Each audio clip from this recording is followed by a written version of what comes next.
Ayun. Paano natin siya i-connect?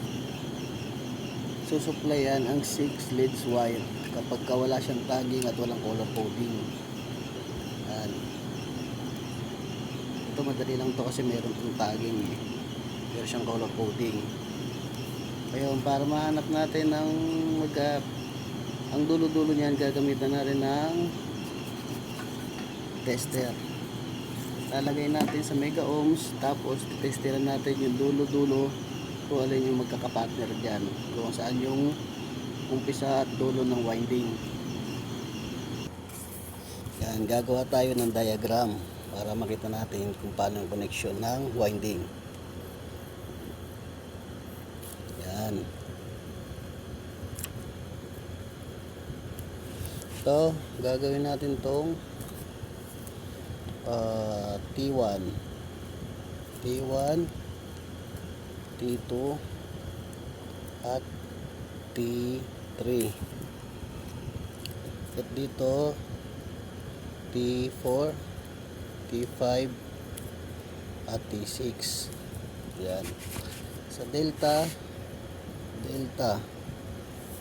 connection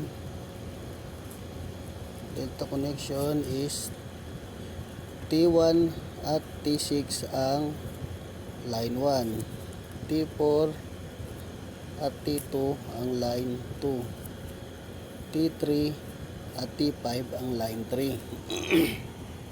Yan. So sa Y connection naman, Y connection, ito ang ating Y connection.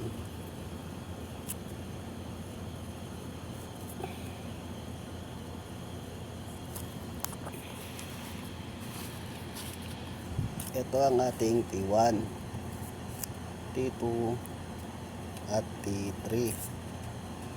Siyempre dito ang T4, T5 at T6. So siyempre sa Y connection,